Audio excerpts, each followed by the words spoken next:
하나님의 뜻으로 말미암아 그리스도 예수의 사도된 바울은 에베소에 있는 성도들과 그리스도 예수 안에 있는 신실한 자들에게 편지하노니, 하나님 우리 아버지와 주 예수 그리스도로부터 은혜와 평강이 너에게 있을지어다. 아멘. 올해 우리 교회의 표어는 Restart, 다시 기본입니다. 우리가 교회로서 다시 회복해야 할 기본으로서 올해 우리가 우선적으로 초점을 맞추는 것은 예배의 회복과 공동체성의 회복입니다. 지난 1, 2월 두 달은 예배의 회복을 위해 우리 믿음의 선진들의 예배의 모습을 통해서 우리가 배워야 할 교훈들을 살펴보았습니다. 그러나 우리가 성경의 교훈들을 배우는 것만으로 충분하지는 않습니다. 이제부터는 그 배운 내용들을 우리 마음에 잘 담고 기억하고 하나하나 되새기면서 실천해 나가야죠. 우리가 회복해야 할 또 하나의 기본은 바로 교회의 공동체성의 회복입니다. 하나님께서는 우리를 홀로가 아닌 공동체로 부르셨습니다. 왜냐하면 신앙과 인격의 성장은 홀로는 절대로 불가능하기 때문에 그렇습니다. 종종 보면 교회 공동체 내에서 서로 상처를 주고받는 경우들이 있습니다. 그것이 싫어서 아예 난 교회 안 가. 난 그 꼴 보기 싫어서 안 가. 혼자 신앙생활 할래. 그런 분들이 있어요. 이해가 되죠. 그러나 그것은 절대 성공하지 못합니다. 물론 혼자서 예배 드리고 성경도 읽을 수 있고 기도하고 경건생활은 할 수 있겠지만 그렇게 해서는 영적으로 인격적으로 성장하는 데 한계가 있어요. 우리의 인격과 신앙은요, 본질적으로 오직 교회 공동체 내에서만 다듬어지고 성장할 수 있습니다. 그래서 이 교회 공동체가 필요한 겁니다. 이렇게 중요한 것이 교회의 공동체성인 것만 지난 2년간 코로나로 인해서 우리 구역 모임을 비롯해서 전도회, 찬양대, 또 교회학교 분만 공부, 청년부 목장 모임, 주일 점심 식사 등 모든 공동체 모임이 거의 중단되어야 했습니다. 심지어 주일 예배마저도 비대면 온라인으로 모일 수밖에 없었던 그런 때도 상당 기간 있었지요. 그로 인해서 우리의 이 공동체성은 상당히 많이 흔들리고 약화되었습니다. 이제까지 교회 공동체로 존재해온 우리 기독교가 큰 위기에 직면한 거죠. 따라서 우리가 교회의 공동체성을 회복하는 것은 더 이상 미룰 수 없는 가장 시급한 문제입니다. 이것은 단지 구역 모임을 모이느냐 마느냐, 전도회 모임을 하느냐 마느냐, 교회학교 분반 공부를 하냐 마냐, 찬양대회가 모이냐 마느냐, 이 문제가 아닙니다. 공동체성이 무너지면요, 교회가 존립할 수 없고요, 우리 신자들 한 사람 한 사람이 온전한 그리스도인으로 설 수가 없습니다. 불교는 혼자서 산속에 들어가서 참선을 하면서 불도를 닦을 수 있지요. 그렇지만 우리 기독교는 그게 불가능합니다. 그게 안 돼요. 주님께서 교회와 신자들을 처음부터 공동체로 디자인하셨기 때문에 그렇습니다. 성경 66권 가운데서 이에 대한 가장 분명한 지침을 제시하고 있는 책을 하나 꼽으라 하면 바로 에베소서를 꼽을 수 있겠습니다.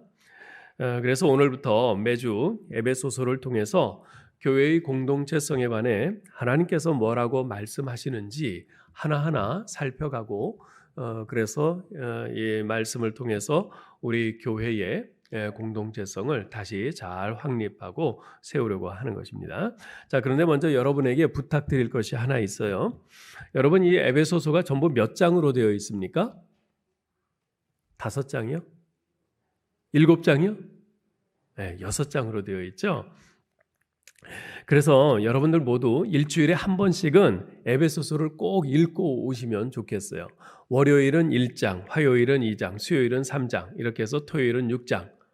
이렇게 하면 일주일에 한 번씩은 읽을 수 있거든요. 하루에 한 장씩 읽는데 3분이면 됩니다. 좀 천천히 읽으셔도 5분이면 한 장 읽으실 수 있어요. 그렇게 해서 매일 한 장씩 읽고 일주일에 에베소서를 1독씩 이렇게 하면 올해 제가 이 에베소서 설교 다 끝날 때까지 최소한 30번 이상은 에베소서를 읽을 수 있게 되고, 그렇게 하면 에베소서에 대해서는 여러분들이 확실하게 그 내용을 잘 숙지할 수 있게 될 겁니다. 제가 확신하건대 만일 여러분이 그렇게만 하신다면 아마 매 주일 예배가 기다려지실걸요. 그리고 설교를 들을 때 성령님의 조명하심은 물론이고 여러분의 심령에 주님의 놀라운 은혜가 임할 줄 믿습니다. 네. 자, 오늘은 먼저 이제 이 에베소서를 이제 앞으로 우리가 쭉 해나갈 때 그에 필요한 서론적인 내용들을 좀 먼저 살펴보려고 합니다. 먼저 에베소서가 어떤 서신인가에 대해서 좀 생각을 해볼 텐데요. 자, 사도행전 28장에 보면요, 죄수로서 로마에 도착한 바울은 비록 가택 연금되어 있기는 했지만 하나님의 은혜로 셋집에서 비교적 자유롭게 살면서 2년 동안 열심히 복음을 전합니다. 그러면서 4권의 서신을 쓰는데요. 에베소서, 빌립보서, 골로새서, 빌레몬서가 바로 그것입니다. 그래서 이 4권을 일컬어서 옥중서신이라고 합니다. 4권을 일컬어서 옥중서신이라고 그래요.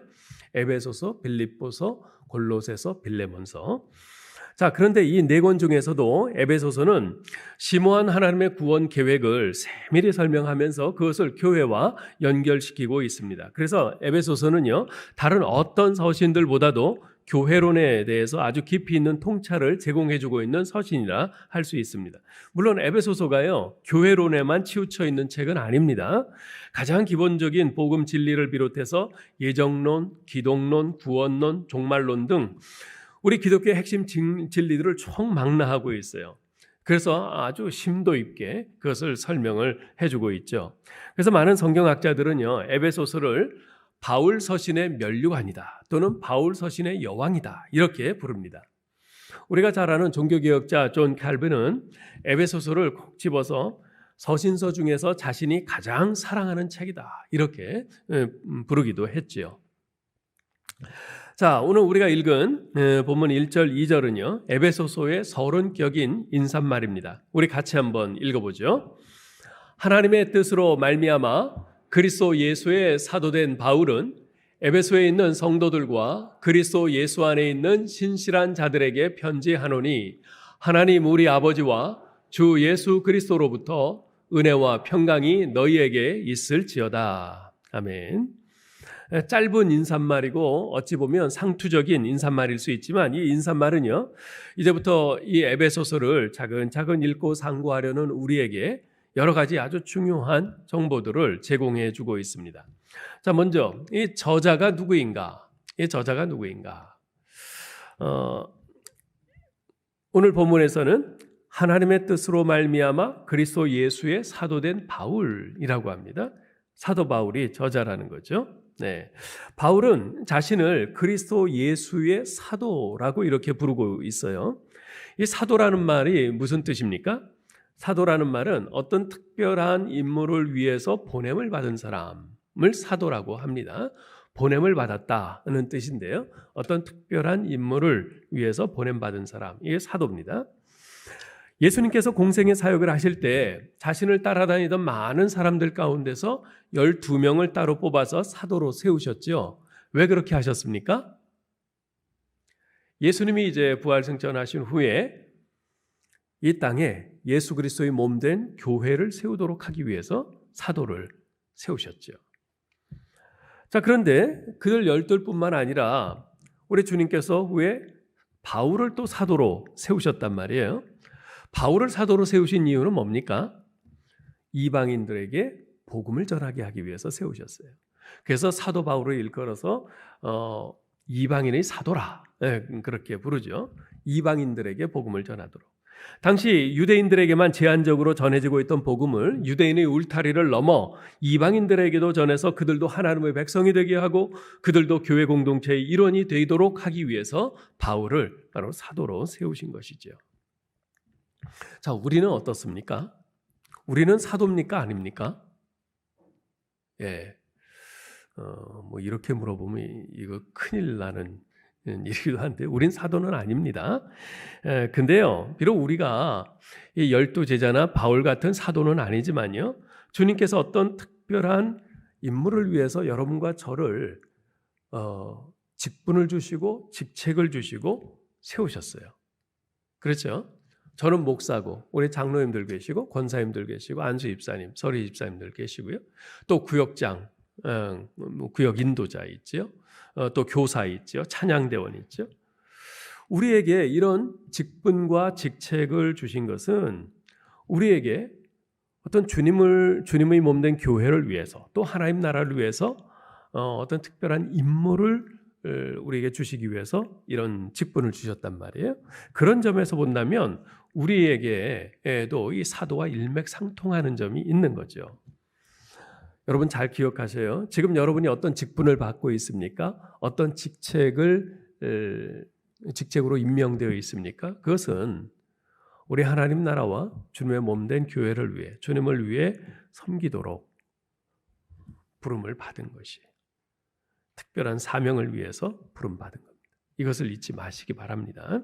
자, 그런데 바울은요, 자신이 예수 그리스도의 사도가 된 것이 하나님의 뜻으로 말미암아 된 것이다. 이렇게 선언하고 있습니다. 사실 바울은요, 예수 그리스도의 사도가 될 생각이 전혀 없던 사람이었습니다. 아니, 사도는커녕 예수 믿을 생각조차 하지 않고 있던 사람이었죠. 그는 유대인 중에 유대인이요, 바리새인 중에 바리새인이었던 사람입니다. 교회를 핍박하고 크리스찬들을 잡아 가두는 일에 열심이었던 사람 아니겠습니까? 그런 그가 예수 믿게 되었을 뿐만 아니라 예수 믿으라고 남들에게 전하고 다니는 사도가 됐어요. 그것은 결코 그가 하고자 해서 된 것이 아니었죠. 예수 믿을 생각이 전혀 없던 그를 예수 믿게 하시고 사도로 삼으신 분이 누굽니까? 바로 하나님이셨어요. 하나님께서 당신의 뜻에 따라 그를 사도로 선택하시고 원래 이름이 사울이었던 그를 바울 되게 하신 것이죠. 바울은 3장 7절에서 이렇게 말합니다. 이 복음을 위하여 그의 능력이 역사하시는 대로 내게 주신 하나님의 은혜의 선물을 따라 내가 일꾼이 되었노라. 자신의 지난 과거를 생각해 보면 도저히 그리스도의 사도가 될 수 없는 자신을 하나님께서 은혜로 부르셨다는 겁니다. 저는 종종 그런 생각을 해봐요. 내가 바울의 입장이었다면 어땠을까? 바울은 기독교와 교회와 크리스천들에 대한 박해의 최일선에 서 있던 사람이었습니다. 최초의 순교자였던 스데반 집사의 죽음에 직접적인 책임이 있는 사람이었죠. 수많은 신자들을 잡아다가 투옥시킨 장본인 아니겠습니까? 그러던 그가 어느 날 갑자기 나타나서 주님을 만나 자기가 사도로 임명되었다. 그러면서 복음을 전하고 다녀요. 여러분이 그때 그 자리에 있었다면 어떻게 반응을 했을 것 같습니까? 웃기고 있네. 그러면서 꽃방귀 끼지 않았어요? 의심하지 않았겠어요? 의심 가득한 눈초리로 그 일거수일투족을 주시했을 겁니다. 어쩌면 바울의 면전에다 대고 당신 때문에 스데반 집사가 죽었어. 그리고 당신 때문에 우리 형제 아모개가 지금 감옥에 갇혀 있어. 그런 당신이 어떻게 감히 그리스도의 사도라고 자처할 수 있어? 그러면서 그를 원망하고 의심하고 공격했을지도 모릅니다. 사람들의 그런 반응은 한두 차례로 끝나지 않고 어쩌면 그가 가는 곳마다 계속 되었을 겁니다. 실제로 그랬어요. 그리고 그때마다 사탄은 옆에서 바울을 긁습니다. 이봐 바울, 저 사람들의 반응을 봐. 이래도 내가 감히 사도로 자처하면서 사역할 수 있겠어? 너 같은 핍박자가 사도라니 그게 말이 된다고 생각해? 하면서 바울을 정죄하고 몰아붙였을 겁니다. 그에 따라 바울 내면에서도 의심이 모락모락 피어오를 거예요. 그래, 나 같은 사람이 사도는 무슨 사도? 교회와 성도들을 핍박한 자는 평생 속죄해도 모자랄 텐데 내가 다메섹 도상에서 내가 이방인의 사도로 그렇게 부름받았다고 생각하는 것은 아마도 그때 정말 환한 빛이 비치고 내가 말에서 떨어져서 눈도 멀고 갑자기 너무나 놀래가지고 잘못 들은 걸지도 몰라. 뭐 그런 생각도 들었을 수도 있겠죠. 이런 자책감이 그를 괴롭혔을 겁니다.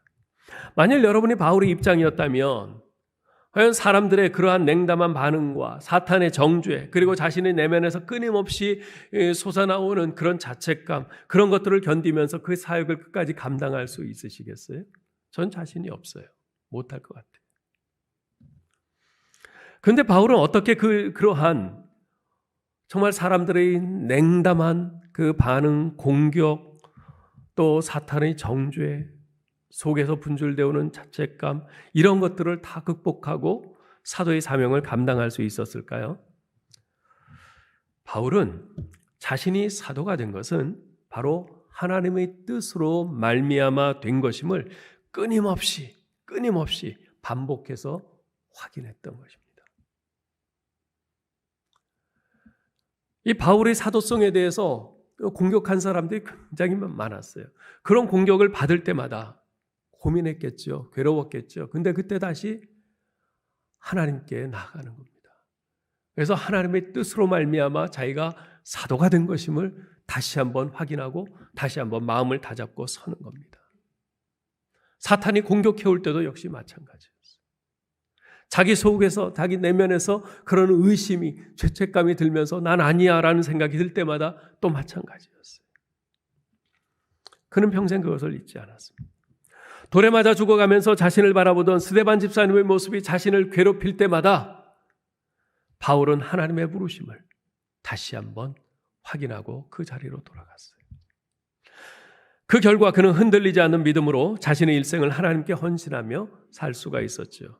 그래서 그는 고린도전서 15장 10절에서 이렇게 고백합니다. 그러나 나의 나 된 것은 하나님의 은혜로 된 것이니 내게 주신 그 은혜가 헛되지 아니하여 내가 모든 사도보다 더 많이 수고하였으나 내가 아니요 오직 나와 함께 하신 하나님의 은혜로라. 사도 바울은 나의 나 된 것은 하나님의 은혜로 된 것이다 라고 고백을 합니다. 여기서 나의 나 된 것이란 하나님께서 나를 사도로 부르신 것은 바로 이런 뜻이에요. 하나님께서 나를 사도로 부르신 것은 전적으로 하나님의 은혜라는 것이에요. 사랑하는 성도 여러분, 소명이 뭡니까? 소명은요, 내가 나인 이유예요. 내가 나인 이유, 그게 소명입니다. 그것을 깨닫고 그 부르심에 충성할 때 우리는 더욱더 의미 있고 복된 인생을 살 수가 있어요. 왜냐하면 소명에 대한 확신이 사명을 완성케 하기 때문에 그렇습니다. 하나님의 부르심, 하나님의 나를 부르셨다는 이 확신이 내게 맡겨진 그 임무, 그 사명을 완성할 수 있게 해주는 것입니다. 능력으로 하는 것이 아니에요. 하나님의 부르심, 그 소명으로 우리가 사명을 감당하는 것입니다. 마가복음 1장에 보면요, 예수님께서 공생의 사역을 막 시작하는 그때에 하늘에서 음성이 들려옵니다. 너는 내 사랑하는 아들이라 내가 너를 기뻐하노라. 저는 이 말씀이 예수님께 어떤 임팩트를 주었을까? 예수님이 그 십자가의 사명으로 가시는데 어떤 임팩트를 주었을까? 그 생각을 해봅니다. 이제부터 예수님께서는 십자가를 향해 나아가셔야 돼요. 근데 그 길은 편한 길이 아닙니다. 고난의 길이에요. 수치와 모욕의 길입니다. 죽음의 길이에요. 도중에 포기하고 싶은 그런 순간도 있었을 겁니다. 그럼에도 불구하고 주님께서 끝까지 그 길을 가실 수 있었던 것은, 그래서 결국 자신에게 주어진 그 십자가의 사명을 완수하실 수 있었던 것은 바로 하늘에서 들려온 하나님 아버지의 그 음성 때문이었습니다. 너는 내 사랑하는 아들이라 내가 너를 기뻐하노라. 주변에서 사람들이 다 예수님을 몰아붙이고 예수님에 대해서 의심하고 그럴 때에도 너는 내 사랑하는 아들이라 내가 너를 기뻐하노라. 처음 세례받을 때 우리 하나님께서 이 말씀을 해주셨고, 변화산에서는 또다시 하나님께서 이 말씀으로 확인시켜 주셨어요. 그 음성은 십자가의 길을 가는 예수님께 자신의 존재 이유를 되새기게 해주었을 겁니다. 그 음성은 자신이 하늘 영광을 버리고 이 땅에 온 이유를 견고히 붙잡게 해주었을 겁니다. 사랑하는 성도 여러분, 지금 여러분 자신의 모습을 한번 생각해 보시기 바랍니다.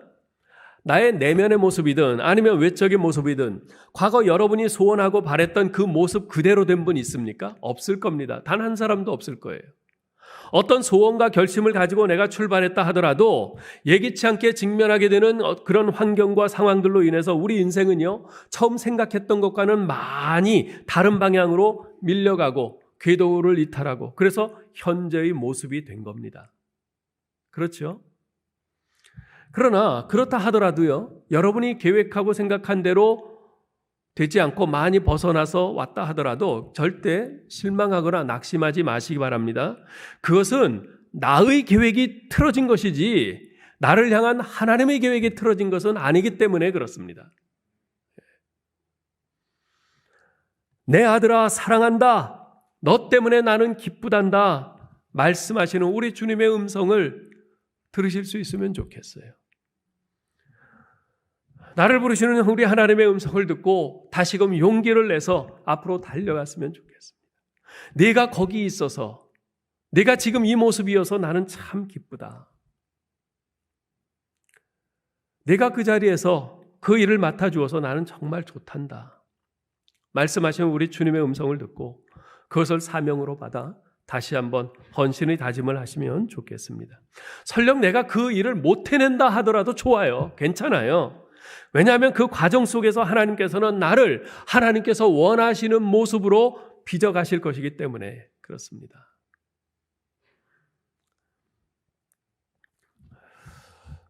우리가 세 번째로 생각해 볼 것은 수신자입니다. 사도 바울이 이 편지를 누구에게 썼는가?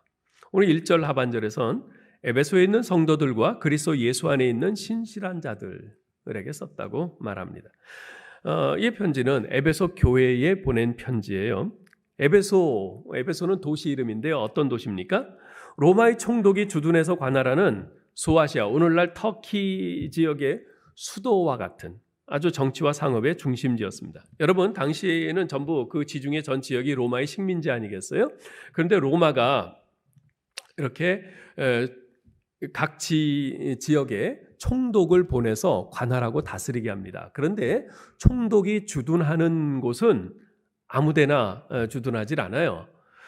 그 지역에서 가장 큰 도시, 가장 중심이 되는 도시, 그런 도시마다 이제 총독을 한 명씩 둡니다. 이스라엘에서는 예루살렘에 뒀잖아요, 총독을. 그죠? 그렇게 두는데 이 소아시아 지역에서는 에베소가 바로 그런 도시였어요.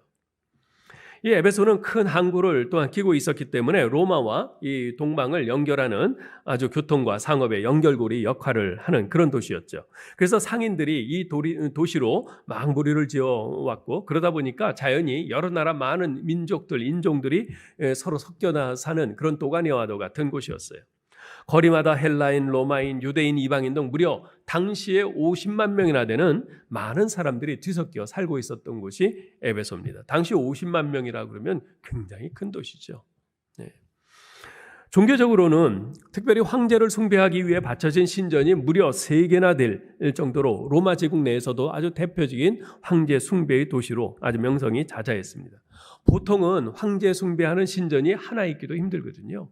그런데 에베소에는 무려 3개나 있었어요. 무엇보다도 에베소를 더 유명하게 한 것은 고대 7대 불가사의 중 하나로 일컬어지는 다이아나 신전. 우리 성경에는 아데미 신전이라고 이렇게 되어 있는데요. 그 신전이 있었습니다. 이 아데미 신전은요, 길이가 127.5m, 너비가 67.5m, 높이가 18m나 되는 어마어마한 신전이었습니다. 그러니까 세계 7대 불가사의 중 하나라고 하겠죠. 피라미드 등과 더불어서. 그러다 보니 이 에베소는요, 이 아데미 여신을 섬기는 그 우상 숭배의 중심지가 되었어요. 그렇게 어마어마한 신전을 지을 정도였으니까. 그래서 이 에베소에서는요, 아데미 여신상을 개인이 이렇게 소지하거나 집에 둘 수 있도록 그 아데미 신상을 만들어 파는 그 상인들이 굉장히 많았습니다. 그리고 그 상인들이 함께 조합을 이루어서 어떤 그 정부의 로비 활동도 하고 뭐 이럴 정도였죠. 그렇게 아데미 여신을 섬기는 우상 숭배가 만연해 있는 도시였습니다. 바울이 이 에베소에 간 것은 제2차 전도 여행 때입니다. 근데 그때는 잠깐 들렸고요. 제3차 전도 여행 때 그때 이 에베소에 3년 동안 머물면서 에베소 교회를 든든하게 세웠습니다. 사도행전 20장 31절에 이렇게 기록하고 있어요. 그러므로 여러분이 읽게요. 내가 3년이나 밤낮 쉬지 않고 눈물로 각 사람을 훈계하던 것을 기억하라. 사도 바울이 그 에베소에서 3년 동안 밤낮 눈물로 쉬지 않고 기도하고 말씀을 가르치면서 교회를 세웠어요. 그 황제 숭배의 중심지요, 아데미 여신 섬기는 우상 숭배의 중심지니까 그곳에서 보통 사역을 해갖고 되겠어요. 날마다 눈물로 정말 피를 토하면서 그렇게 말씀을 가르치고 전해서 에베소 교회가 세워지게 된 거죠.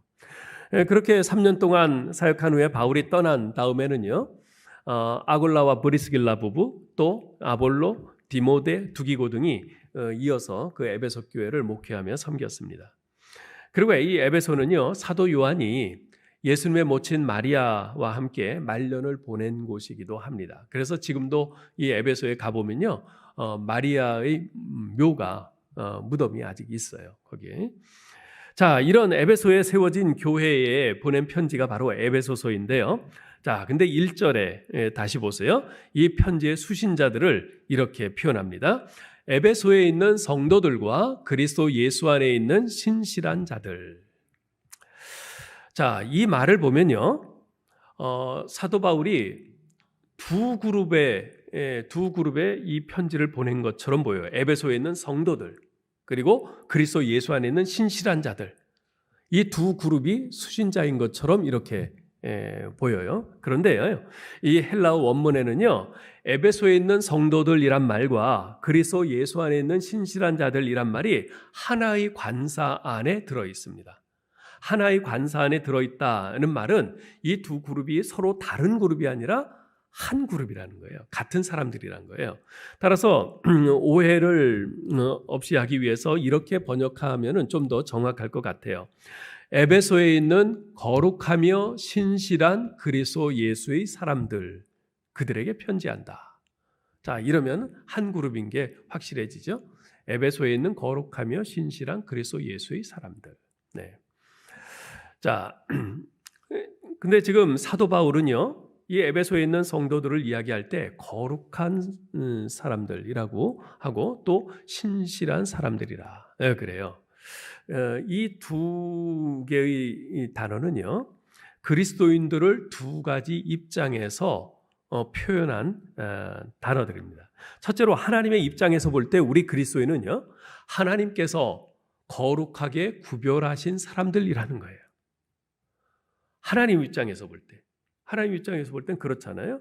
전혀 거룩하지 않은 우리들, 죄인의 우리들을 하나님께서 거룩하게 구별하셨어요. 그걸 두 글자로 뭐라 그러죠? 성별했다 그러잖아요. 모세가 성막과 기구를 만들고 나서 한 일이 뭡니까?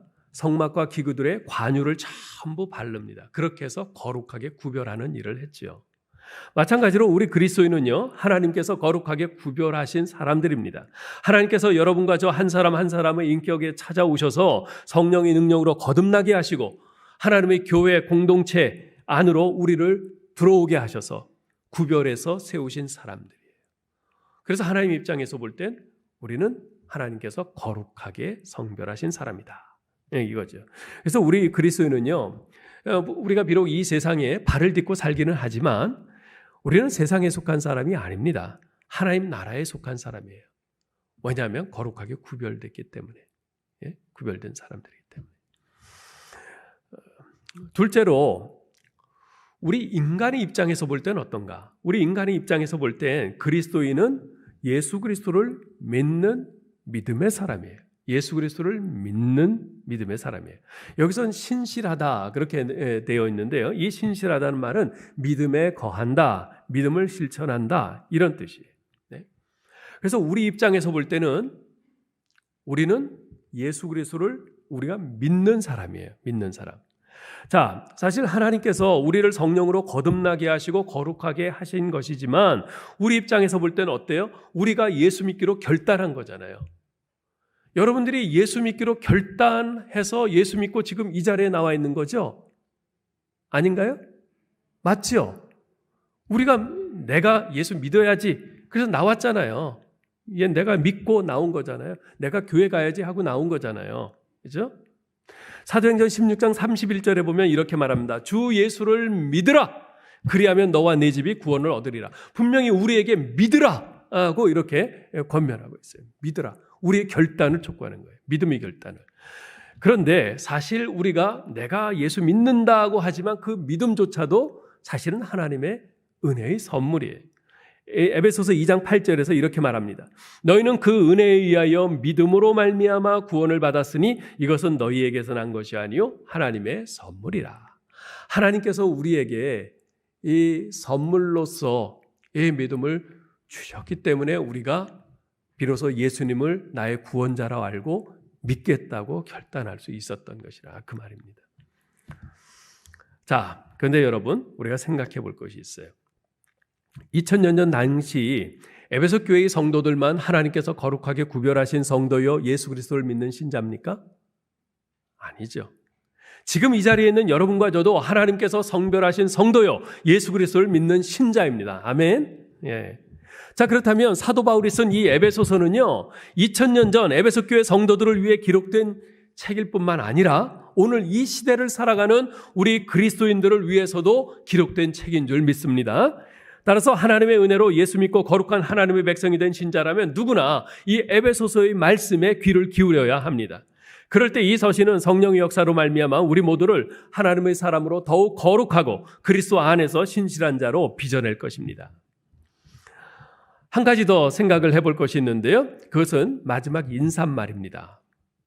인사말인데요. 뭐라고 인사합니까? 하나님 우리 아버지와 주 예수 그리스도로부터 은혜와 평강이 너희에게 있을지어다. 여러분, 바울이 전부 몇 권의 성경을 썼습니까? 서신을 몇 개 썼습니까? 13권을 썼습니다. 로마서부터 빌레몬서까지 13권을 썼는데요. 여러분 한번 전부 찾아보세요. 많이 찾아볼 필요도 없어요. 매 성경에 앞에 1장 1, 2절만 보시면 돼요. 거기만 보면 모든 바울이 쓴 서신에는 항상 인사말이 그렇게 되어 있어요. 은혜와 평강이 너희에게 있을지어다. 그렇게 인사해요. 물론 어떤 성경에는 은혜와 긍휼과 평강, 그래서 긍휼을 더 집어넣기도 하는데 어쨌건 은혜와 평강이 빠지는 법이 없어요. 항상 은혜와 평강이 너희에게 있을지어다. 그렇게 인사합니다. 왜 그랬을까요? 이것이 당시 문화에서 일상적으로 사용하는 인사여서 그랬을까요? 아니요. 이것은 오직 예수 믿는 그리스도인들끼리만 가능한 인사였습니다. 우리 하나님 우리 아버지와 주 예수 그리스도로부터라는 수식어가 바로 그것을 증거하죠. 하나님 아버지와 주 예수 그리스도를 믿는 신자들에게만 허락된 것이 바로 은혜와 평강인 것입니다. 그런 점에서 이 은혜와 평강은 우리 그리스도인들에게 주어진 특권이라 할 수 있습니다. 우리 그리스도인만 할 수 있는 인사예요. 자, 그렇다면 우리가 서로 인사할 때 이 말로 인사하는 것이 마땅하지 않겠어요? 이 얼마나 아름다운 인사예요? 은혜와 평강이 함께 하시길 바랍니다. 얼마나 아름다운 인사예요. 그런데 이걸로 인사하지 않고 아침 먹었수? 뭐 먹었수? 좀 거시기 하잖아요. 네? 우리가 우리에게 허락된 이 아름다운 인사말을 가지고 인사를 해야지 왜 사용 안 합니까? 자, 그런 의미에서 우리 한번 서로 인사해 볼까요? 주님의 은혜와 평강이 함께 하시기 바랍니다. 옆에 계신 분과 한번 해보세요. 예, 반대편 옆에 계신 분들과 주님의 은혜와 평강이 함께 하시기 바랍니다. 네. 얼마나 좋아요. 그죠? 예. 자, 그런데 가만 보면요. 언제나 은혜가 먼저 나오고 평강이 나중에 나옵니다. 13번 모두 다 그래요. 어째서 그런 것일까요? 은혜와 평강이 평강과 은혜보다 발음하기 더 좋아서 그럴까요? 그렇지 않습니다. 그것은요, 은혜는 평강의 원인이고 평강은 은혜의 결과이기 때문에 그렇습니다. 은혜는 평강의 원인이고 평강은 은혜의 결과이기 때문입니다. 자, 은혜가 뭡니까? 은혜는 우리 인간편에서의 어떤 조건이나 공로와는 무관하게 위로부터 주어지는 하나님의 선물, 우리의 조건, 우리의 공로, 그것과 상관없이 공짜로 주어지는 하나님의 선물, 그걸 은혜라고 합니다. 우리 자격 상관없이 주어진 선물이에요. 가만 생각해 보면 우리 인생에서 하나님의 은혜가 아닌 것이 없습니다. 찬양 사역자인 송경민 목사님이 만든 은혜라는 찬양곡이 있습니다. 어제 주안감 때 제가 소개를 해드렸는데요. 들으셨나요? 가사가 이렇습니다. 한번 보세요. 내가 누려왔던 모든 것들이, 내가 지나왔던 모든 시간이, 내가 걸어왔던 모든 순간이 당연한 것 아니라 은혜였소. 아침 해가 뜨고 저녁의 노을, 봄의 꽃향기와 가을의 열매, 변하는 계절의 모든 순간이 당연한 것 아니라 은혜였소. 내가 이 땅에 태어나 사는 것, 어린아이 시절과 지금까지 숨을 쉬며 살며 꿈을 꾸는 삶, 당연한 것 아니라 은혜였소. 내가 하나님의 자녀로 살며 오늘 찬양하고 예배하는 삶, 복음을 전할 수 있는 축복이 당연한 것 아니라 은혜였소. 모든 것이 은혜, 은혜, 은혜, 한없는 은혜. 내 삶에 당연한 건 하나도 없었던 것을 모든 것이 은혜였소. 참 가사가 좀 깊이 생각을 해보게 만들어요. 네? 내가 지나왔던 시간 이렇게 생각을 해보면 지금 오늘 내가 살고 있는데 그 조창인 씨가 가시국이라는 소설에서 그런 말을 했잖아요. 내가 지금 호흡하고 있는 오늘은 어제 죽었던 그 누군가가 그토록 보기를 원했던 내일이다. 그죠? 지금 나는 오늘을 당연하게 호흡하고 있는데 우린 당연하게 생각해요. 근데 어제 죽은 사람은 내일을 내가 살아봤으면 얼마나 간절히 바랐겠어요. 그 사람은 못 누렸어요. 근데 나는 누리고 있어요. 근데 당연하게 생각해요. 당연하지 않은 건데. 그죠? 우리가 태어나서 지금 살고 있는데 여러분들이 태어나야겠다 생각해서 태어난 분 있습니까? 아니죠. 그렇지 않아요. 근데 우리는 너무나 당연하게 생각을 한단 말이에요. 가만 생각해 보면 당연한 건 없어요. 은혜일 뿐이에요. 앞서 살펴보았듯이 사도 바울은 고린도전서 15장 10절에서 이렇게 말합니다.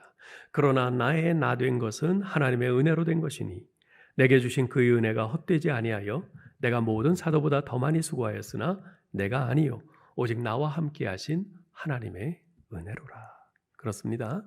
나의 생명, 나의 구원, 나의 호흡, 나의 가정, 나의 교회, 나의 건강, 나의 성품, 나의 직장 등등 우리의 인생에서 하나님의 은혜와 무관하게 저절로 이루어진 일은 하나도 없습니다. 이것을 믿는 것이 믿음이에요. 오늘날 우리가 존재하고 살고 활동하는 모든 것들은 다 하나님의 은혜 안에 있습니다. 성도의 삶이 감사일 수밖에 없는 이유가 바로 여기에 있는 것이죠. 자, 그러면 평강은 어떤 의미입니까? 평강은요, 관계 속에서 그 의미가 드러납니다. 어떤 대상과의 관계성 속에서 평화로운 혹은 화목한 내면적인 그 상태를 일컫는 말이 평강이에요. 하나님과의 관계에서 내가 하나님과 화목하다. 그것을 평안하다라고 하는 거예요. 어떤 사람은 자기 자신을 그렇게 미워하는 사람이 있어요. 자기 자신에 대해서 열등감을 느끼고 싫어하는 사람이 있어요. 화목하지 못한 거죠. 그런데 내가 내 자신과 화목하다. 그게 평안한 거예요. 또 내가 다른 사람과의 관계에서 화목한 거. 그게 또 평안한 거죠. 또 내가 자연과의 관계에서 평안한 거, 화목한 거. 이것도 평안이에요. 바로 이런 것들이 이제 평안인데요. 바로 이 평강을 깨뜨리는 것이 있어요. 그게 뭡니까? 죄입니다. 죄는요, 우리에게 평안을 주지 않고 불안과 갈등을 만듭니다. 자, 그러면 이 죄의 문제를, 그래서 죄의 문제를 어떻게 해결하고 평화를 얻을 수 있는가? 성경은 죄에 대한 해결책은 평강의 왕이신 예수 그리스도시라고 말씀합니다. 로마서 5장 1절 보세요. 그러므로 우리가 믿음으로 의롭다 하심을 받았으니 우리 주 예수 그리스도로 말미암아 하나님과 화평을 누리자. 5장 10절로 11절도 봅니다. 곧 우리가 원수 되었을 때에 그의 아들이 죽으심으로 말미암아 하나님과 화목하게 되었은즉 화목하게 된 자로서는 더욱 그의 살아나심으로 말미암아 구원을 받을 것이라. 그뿐 아니라 이제 우리로 화목하게 하신 우리 주 예수 그리스도로 말미암아 하나님 안에서 또한 즐거워하느니라. 여러분, 예수 그리스도께서 십자가에서 죽으신 그 은혜 때문에 비로소 우리가 하나님과 화목하게 되고 이웃과 화목하게 되고 자연과 화목하게 되었습니다. 평강이 은혜 뒤에 나올 수밖에 없는 이유가 바로 이것입니다. 날 대신해서 십자가에서 죽으신 예수 그리스도의 은혜가 없이는 어떠한 평강도 있을 수가 없습니다. 그래서요, 여러분, 가정도 마찬가지입니다. 예수 믿는 은혜가 없이는 가정의 화평도 없습니다. 그러므로 아직 예수 믿지 않는 가족이 있거든요. 여러분, 다른 어떤 기도보다도 먼저 내 가족이 믿지 않는 그 가족이 예수 믿게 해달라고 간절히 기도하셔야 됩니다. 이 기도는 하나님 아파트가 필요합니다, 하나님 직장이 필요합니다 하는 이 기도보다도 훨씬 더 중요하고 시급한 기도입니다. 아파트가 없어도 가정은 화목할 수 있어요. 그런데 가정이 예수 믿지 않고서는 아무리 아파트, 고대강실 같은 그런 아파트가 있어도 화목하지 않습니다. 직장이 없어도 가정이 화목할 수 있어요. 평안할 수 있어요.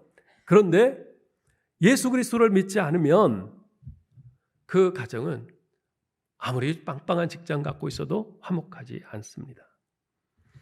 사도 바울은 하나님 아버지와 우리 주 예수 그리스도로부터 은혜와 평강이 너희에게 있을지어다 라고 인사를 합니다. 이 인사말은요, 당신이 하나님 아버지와 주 예수 그리스도의 은혜로 평강을 누리게 되었다면, 누리게 되었으니 이제 당신도 화평하는 자로 사시기 바랍니다 라는 이 의미로 더 발전해서 나아갑니다. 단지 내가 예수 그리스도의 은혜로 하나님과 화평한 그런 평강을 누리는 것으로 끝나지 않고, 그 은혜를 받아서 화평을 누리고 있으니 당신도 화평케 하는 자로 살라. 바로 사명으로 나아가는 것입니다. 주님께서 팔복에서 이런 말씀을 해주셨죠. 화평케 하는 자는 복이 있나니 그들이 하나님의 아들이라 일컬음을 받을 것이며, 이 말은 거꾸로 하면요, 너희가 하나님의 아들이라면 화평케 하는 사명자의 삶을 살아야 된다는 말입니다. 사도 바울도 말합니다. 너희는 평강을 위하여 한 몸으로 부르심을 받았나니. 평강은 혼자서 단독으로 얻어지는 것이 아닙니다. 예수 그리스도의 몸된 교회 공동체 안에 평강이 있습니다. 그러나 서로 분열되면요, 평강이 아니라 공포와 불안이 우리를 지배할 것입니다. 그러므로 우리가 한 몸된 교회 공동체를 이루는 것, 이것은 옵션이 아니에요. 선택이 아닙니다. 반드시 해야만 하는 우리 신자들의 지상 과제인 것입니다.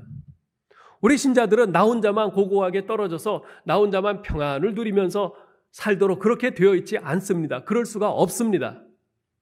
하나님께서는 이 교회 공동체 안에 속해서 어떻게 해서든지 이 우리 교회 공동체가 예수 그리스도의 몸된 교회를 이루도록, 화평한 공동체를 이루도록 바로 그것을 사명으로 알고 이 교회 안에서 그 역할을 감당해 나가라 말씀하십니다. 사랑하는 성도 여러분, 하나님께서는 여러분과 저를 예수 그리스도의 십자가의 은혜를 통해 거룩한 백성으로 부르셨습니다. 우리의 소명입니다. 하나님께서는 여러분과 저에게 화평하게 하는 자로 살라고 명하십니다. 화평한 교회 공동체를 이루라고 명하십니다. 우리의 사명입니다. 우리는 이렇게 소명과 사명을 받은 자입니다. 아무쪼록 우리 화성교회가 예수 그리스도의 은혜 안에서 화평한 공동체를 이루어갈 수 있도록 힘써 기도하고 사랑의 수고를 감당하는 우리 모두 될 수 있기를 주님의 이름으로 축원합니다. 하나님 은혜를 감사합니다. 하나님 아버지, 코로나로 인해서 정말 가차없이 흔들리고 무너졌던 우리의 교회 공동체성이 다시 회복되기를 원합니다.